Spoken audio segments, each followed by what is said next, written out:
एक व्यक्ति होते हैं जो कि अपने बेटी को पढ़ाने के लिए बाकायदे एक मानी जानी कॉलेज में एडमिशन कराते हैं और वो बेटी जो है पढ़ाई करना शुरू कर देती है।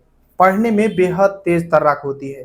तभी वो सोचती है कि मैं देश में जो सिस्टम खराब है उसे मैं बदलूंगी, एक दिन पूरे देश में बदलाव लाऊंगी। तभी उसे पता चलता है कि कोई भी सिस्टम चेंज करने के लिए सरकारी नौकरी से नहीं होगा, बल्कि उसके लिए मुझे नेतागिरी में घुसना होगा, पॉलिटिक्स ज्वाइन करना होगा। तभी वो लड़की जो है पॉलिटिक्स ज्वाइन करने के लिए सोच लेती है। और बस जैसे ही वो लड़की पॉलिटिक्स ज्वाइन करती है, पूरा राजस्थान ही नहीं बल्कि पूरे देश में हड़कंप जैसा मच जाता है।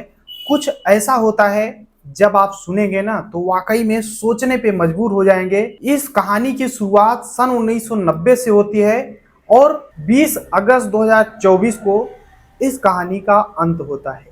आखिर क्या थी पूरी इस वीडियो में बात करने वाला हूं, बस लास्ट तक बने रहो और देखते रहो। नमस्कार दोस्तों, मैं विजय शंकर पाल। इस वीडियो को लाइक करना, चैनल को सब्सक्राइब करना।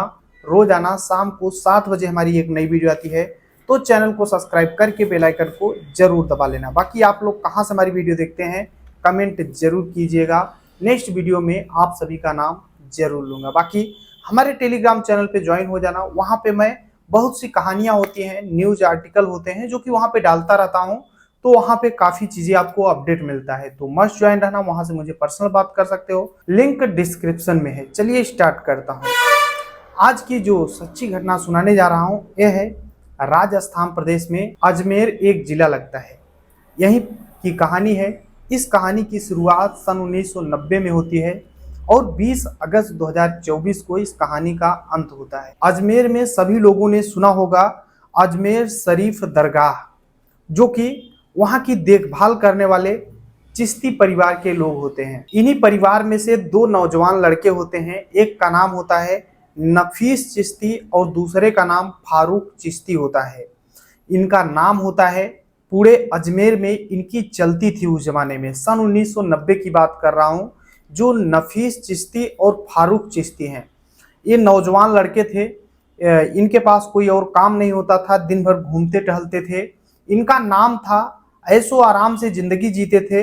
और सबसे बड़ी बात थी कि जो फारूक चिश्ती था एक कांग्रेस युवा मोर्चा का अध्यक्ष होता है और नसीम चिश्ती जो है यूथ विंग का अध्यक्ष होता है। इनकी राजनीति में अच्छी खासी पकड़ होती है और नाम था, शोहरत था। ये लोग जहां भी चलते थे इनका दबदबा रहता था। अब ये तो रही चिश्ती परिवार की हिस्ट्री। अब यहीं पर अजमेर में ही सूफिया सेकेंडरी एक स्कूल पढ़ती है। यहाँ पे स्कूल के और कॉलेज के भी छात्र पढ़ते हैं। अजमेर में बहुत मानी जानी उस जमाने में स्कूल हुआ करती थी, सूफिया सेकेंडरी स्कूल। यहाँ पे अच्छे अच्छे लड़के, बड़े बड़े घरानों से लड़के पढ़ाई किया करते थे। कोई आईएएस पीसीएस है, वो भी अपनी बेटी को इस स्कूल में पढ़ाया करता था। तभी यहीं पर एक लड़की जो कि 12वीं की पढ़ाई कर रही होती है, उसकी सोच होती है कि आगे चल करके मैं कुछ बड़ा करूंगी, कुछ बड़ा देश में बदलाव करूंगी। तभी ये अपने घर का एक गैस का कनेक्शन कराना चाहती थी। उस जमाने में गैस का कनेक्शन इतना आसानी से नहीं होता था, जिसका पकड़ पहुंच होता था वही गैस का कनेक्शन कर पाता था। और इसकी सोच थी कि मैं कोई पार्टी ज्वाइन करूंगी। तभी इस लड़की का एक दोस्त होता है, बताता है कि फारूक चिश्ती जो है इसका राजनीति में अच्छा खासा दबदबा है और पकड़ भी है, तो इससे अगर मिलोगी तो तुम्हारा गैस का कनेक्शन भी करा देगा और कांग्रेस पार्टी में तुम्हें ज्वाइनिंग भी करा देगा। आखिरकार ये लड़की जाती है, फारूक चिश्ती से मिलती है। फारूक चिश्ती से बताती है कि मैं गैस का कनेक्शन कराना चाहती हूँ और पार्टी में ज्वाइन करना चाहती हूँ, कांग्रेस पार्टी। फारूक चिश्ती बोलता है कि कोई दिक्कत नहीं है। एक बाकायदे फार्म भरवाता है गैस कनेक्शन का और बोलता है कि तुम्हारा गैस कनेक्शन हो जाएगा, टेंशन मत लो। आखिरकार उस दिन तो वो लड़की चली आती है घर पे, लेकिन दूसरे दिन जैसे ही जा रही होती है तभी फारूक चिश्ती जो है 4 चक्का वाहन से जा रहा होता है। उस जमाने में उसके यहाँ सब कुछ अवेलेबल था, 4 चक्का। उस जमाने में जो भी उस समय की एडवांस चीजें थी वो फारूक चिश्ती के पास हुआ करती थी। आखिरकार फारूक चिश्ती जो है जैसे ही जा रहा होता है तो उसी 12वीं की पढ़ने वाली खूबसूरत लड़की को देखता है, तो बोलता है कि ऐसा करो, आपको घर जाना है क्या? तो लड़की बताती है हाँ, अभी कॉलेज से छुट्टी हूँ और घर जा रही हूँ। तो लड़का जो फारूक चिश्ती है वो बोलता है कि ऐसा करो, तुम मेरी गाड़ी में बैठ जाओ और मैं तुम्हें छोड़ देता हूँ तुम्हारे घर के पास तक।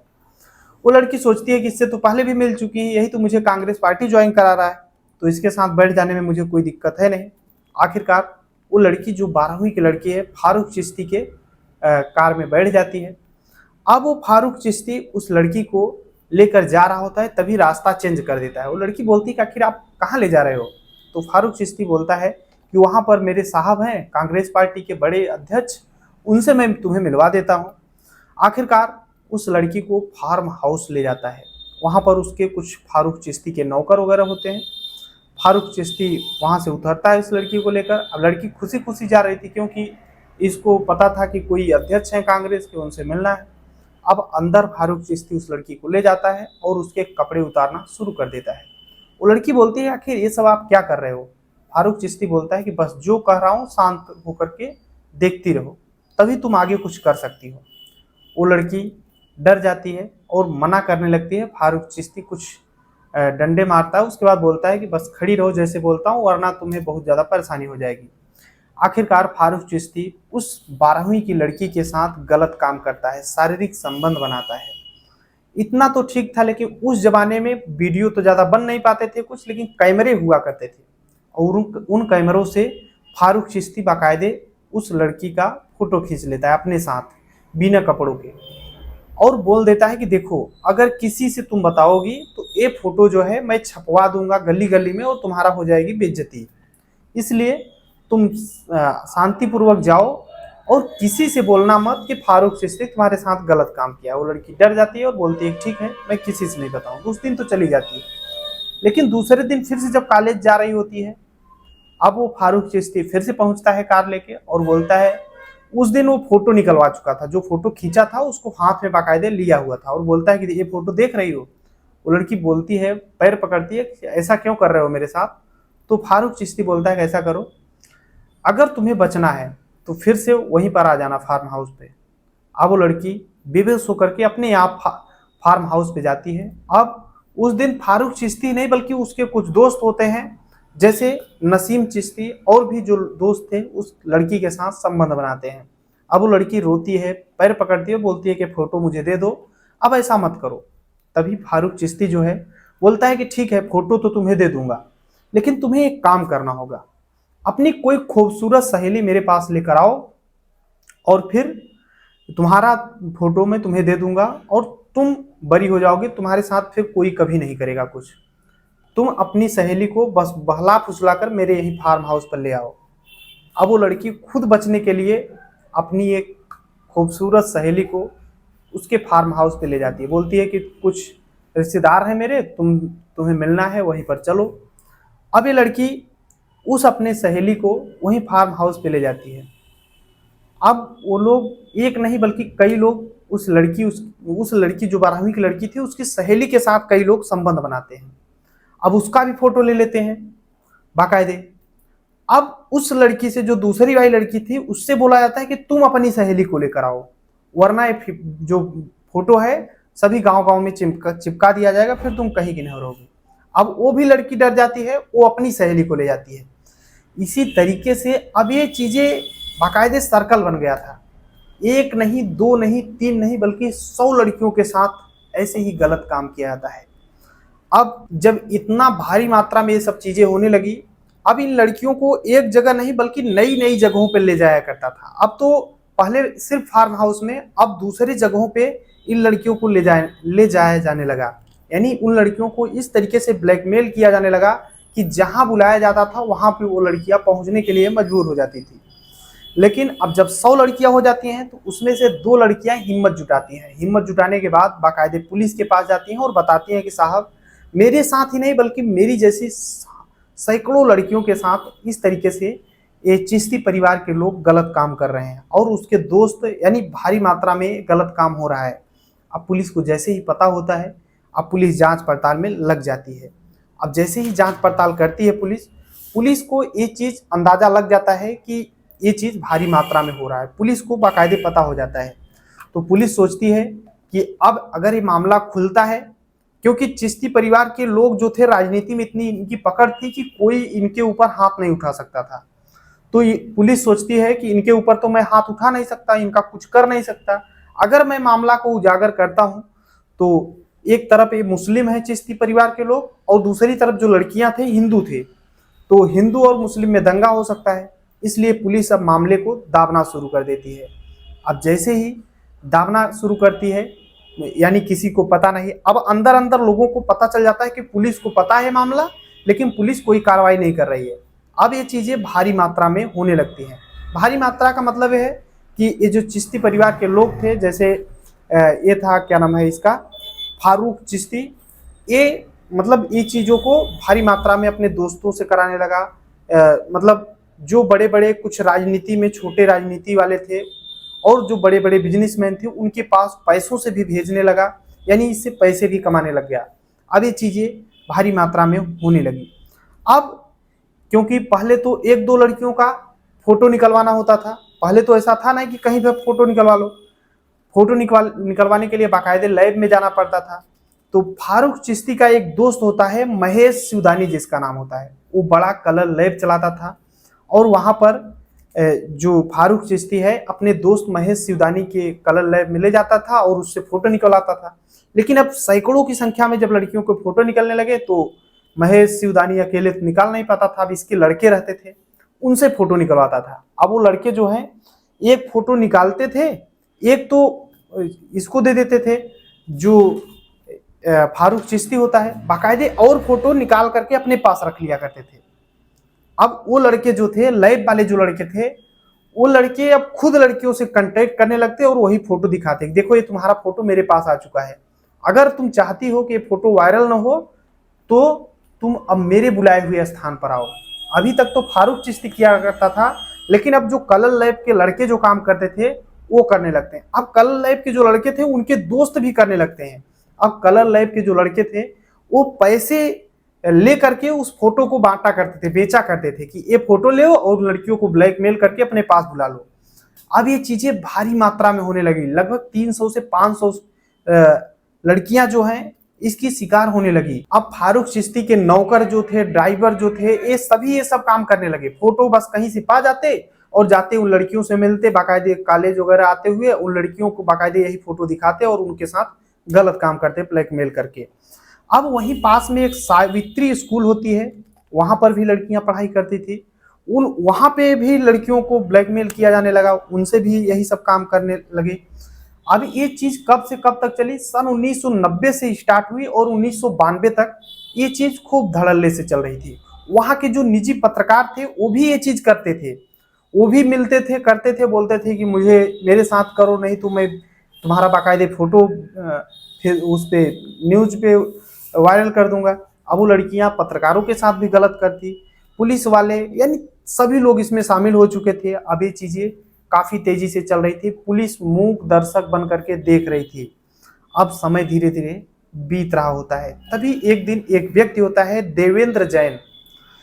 देवेंद्र जैन जो है वो कुछ गलत फिल्मों टाइप में देख रहा होता है, पढ़ रहा होता है, तभी उसका एक दोस्त होता है जिसका नाम परसोत्तम होता है।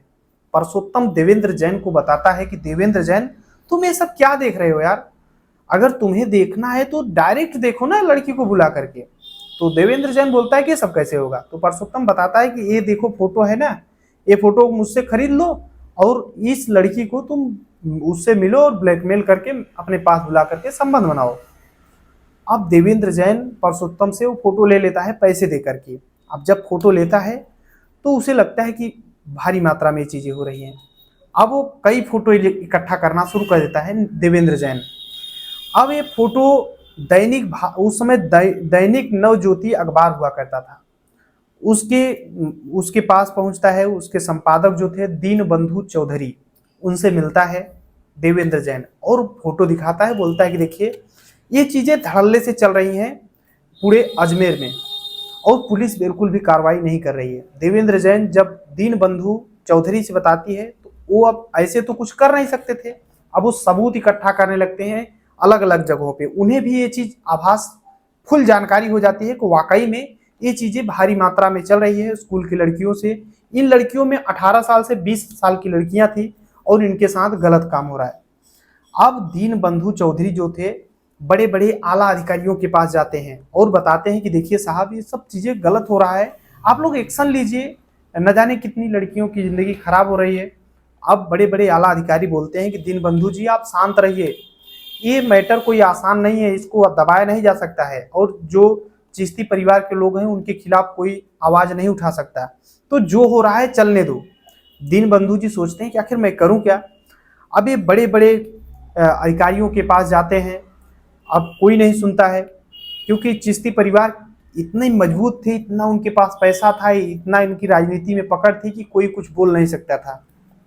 और उस समय ऐसी कुछ फोटो नहीं हुआ करते थे, कोई ऑनलाइन सिस्टम नहीं होता था, कोई व्हाट्सएप नहीं था कि कोई चीज़ कहीं भी वायरल हो जाए, बस वहीं सीमित एरिया में चल रही थी, सिर्फ पूरे अजमेर में।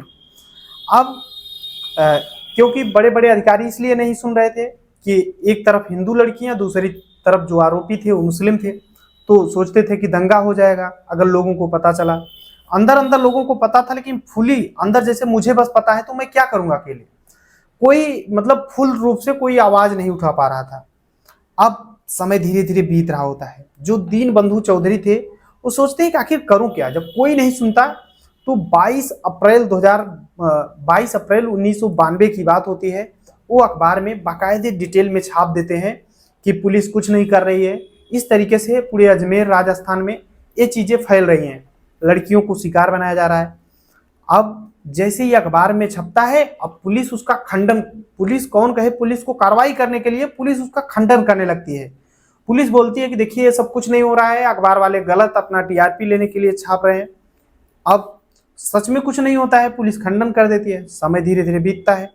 अब 15 मई 1992 को फिर से जो दीनबंधु चौधरी होते हैं, अब इस बार पूरे सबूत के साथ जो आरोपी थे चिश्ती परिवार के या फिर और जो भी आरोपी थे उनका फोटो और उन लड़कियों का भी फोटो लगाते हैं। बस उनका लड़कियों का फोटो जो है ब्लर कर दिया जाता है और बाकायदे फोटो सहित अखबार में छाप देते हैं। अब जैसे ही फोटो सहित अखबार में छपता है, अब वाकई में लोगों की आंखों के सामने ये चीज़ स्पष्ट छपने लगती है कि फलाने व्यक्ति है, और लड़की कौन है ये नहीं पता क्योंकि फोटो ब्लर था।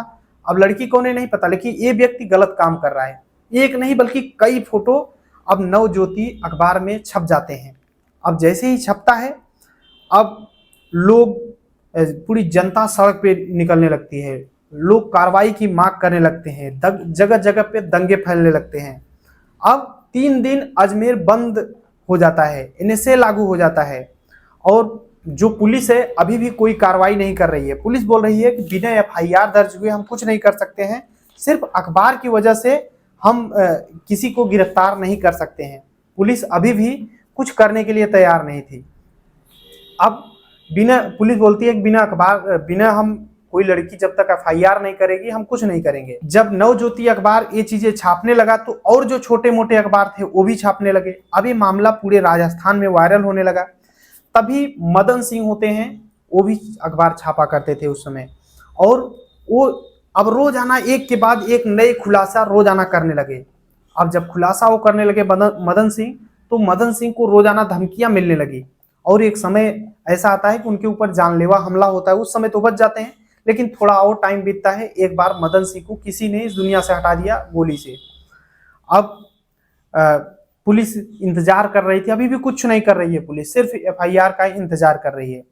अब लोग जो है, कुछ पत्रकार वाले थे, कभी डाकिया का भेष बना करके उन लड़कियों के घर जाते थे अलग अलग, और लड़कियों को समझाते थे कि चलिए बिना आपके एफआईआर किए वो जो जुर्मी है उन्हें जेल नहीं होगी। तो अब जब वो लोग अलग अलग लड़कियों के पास जाते हैं, सैकड़ों लड़कियों के पास जब जाते हैं, तो उसमें से 30 लड़कियां तैयार होती हैं और वो बोलती हैं कि मेरे घर पे मत बताना, मैं चलूंगी एफआईआर दर्ज कराने। अब 30 लड़कियां जब एफआईआर दर्ज कराने जाती हैं, तो एफआईआर तो दर्ज कराती हैं, लेकिन एफआईआर भी दर्ज नहीं करा पाती हैं उन लड़कियों को लोग, क्योंकि ये जो आरोपी थे इनके चमचे देख रहे थे कौन सी लड़की आ रही है। अब वो लड़की जैसे ही निकलती है उन्हें दबाव बनाया जाता है कि देखो तुम लोग शांत रहो, वरना फिर तुम्हारे साथ फिर से गलत होगा और जबरन गलत होगा, इसलिए तुम लोग एफआईआर वगैरह न मत दर्ज कराओ। यानी लड़कियों के ऊपर एफआईआर न कराने का मतलब धमकी दिया जाता है। वो लड़की दोबारा लौट कर नहीं आती है। उसमें से 2 लड़कियां होती हैं और वही सिर्फ जाती हैं एफआईआर दर्ज कराती हैं। अब कुछ लड़कियों के परिवार जो थे अजमेर ही छोड़कर चले गए, कुछ लोग डर सहम गए, एकदम बाकायदे घर से निकलते ही नहीं थे। अब सिर्फ 2 लड़कियां पहली बार 30 मई 1992 को जब एफआईआर दर्ज कराती हैं तो उतने उसमें से 18 लोगों का नाम आता है और 18 लोगों को अब पुलिस क्योंकि एक्शन लेने लगती है, मामला पूरा गंभीर हो जाता है। जब एफआईआर दर्ज होता है तो 18 लोगों को पुलिस बाकायदे मतलब गिरफ्तार करती है, उनके खिलाफ मुकदमा दर्ज होता है। उसमें से कुछ लोग गिरफ्तार होते हैं, 8 लोगों को उम्र कैद की सजा सन 1998 में सुनाया जाता है। अब जो मेन आरोपी जिसे ठहराया जाता है वो होता है नफीस चिश्ती, जो कि फरार होता है। 2003 में उसे गिरफ्तार किया जाता है। अब फारूक चिश्ती जो है ये भी बहुत दिमागदार होता है, फर्जी मेडिकल बनवाता है और बाकायदे उसमें बताता है कि मैं पागल हो चुका हूँ, मेरा दिमाग नहीं काम करता है, और इसे बरी कर दिया जाता है। मतलब 1-2 साल में बरी कर दिया जाता है। लेकिन फिर से जब जांच की मांग होती है तो 2007 में इसे उम्र कैद की सजा होती है और फिर अपना दिमाग की हालत इधर उधर बता के 2013 में ये छूट जाता है। अब मैंने बताया था ना, एक मदन सिंह थे जो कि अखबारों में छापा करते थे, उन्हें एक व्यक्ति जिसका नाम सवाई सिंह होता है वो गोली से मार दिया था। तो मदन सिंह के 2 बेटे होते हैं, दोनों सवाई सिंह को इस दुनिया से हटा दिए थे, तो मदन सिंह के दोनों बेटे अभी जेल में हैं। अब कोर्ट में 16 लड़कियों का नाम आता है। 16 लड़कियां कोर्ट में बाकायदे गवाही देती हैं और पता चलता है कि 300 से 500 लड़कियों के साथ गलत हुआ था, लेकिन सिर्फ 16 लड़कियां ही कोर्ट में जा चुकी थी। अब इसमें से 6 से 7 ऐसी लड़कियां थी जो कि बेबस हो चुकी थी, वो किसी को मुंह दिखाने लायक नहीं थी, वो इस दुनिया को छोड़कर चली गई थी, यानी खुद आत्महत्या कर ली। अब ये चीजें धीरे धीरे मुकदमा चल रहा था। भारत का कानून कैसा है आप लोग खुद जानते हैं। 32 साल बाद 20 अगस्त 2024 को 4 लोगों को आजीवन कारावास होता है और जैसे ही 20 अगस्त को आजीवन कारावास होता है फिर से ये मामला टूर पकड़ता है और सभी लोग जानना चाहते थे कि ये जो 4 लोगों को आजीवन कारावास हुआ है किस मामले में हुआ है। तो यही थी पूरी कहानी। बाकी आप अपनी राय जरूर देना इस पूरी कहानी में। ये पूरी कहानी सुनाने का उद्देश्य किसी को परेशान करना है, दुख पहुंचाने, बल्कि आप सभी को जागरूक करना है। जहां भी रहें अपना और अपनों का ख्याल रखें, सुरक्षित रहें। पहली बार जो 2 लड़कियां थाने में गई थी और पुलिस को मामला बताई थी और पुलिस जांच पड़ताल के बाद पुलिस को पता भी चल गया था कि चिश्ती परिवार के लोग हैं। फिर अगर पुलिस उस समय कार्रवाई की होती तो जो 300 से 500 के बीच में लड़कियों के साथ गलत काम हुआ वो न होता, इनकी बदनामी न होती और पहले ही आरोपी सलाखों के पीछे हो जाते। लेकिन पुलिस मूक दर्शक बन करके देखती रही और ये मामला पूरे विश्व में हाईलाइट हो जाता है और सबसे बड़ा स्कैंडल बन जाता है। बाकी आप अपनी राय जरूर देना। चलते हैं कमेंट की ओर। तो नीरज साहू है जो कि नंदगांव छत्तीसगढ़ से, विकास कुमार एटा उत्तर प्रदेश से, शांतिलाल अहीर गुजरात से, नसीमुद्दीन हमीरपुर उत्तर प्रदेश से, साबिर अली बीकानेर राजस्थान से, कमलेश पासवान गया बिहार से, विनोद प्रजापति नवादा लोनी से। सभी को तहे दिल से शुक्रिया। मिलते हैं नेक्स्ट वीडियो में, तब तक के लिए जय हिंद, वंदे मातरम।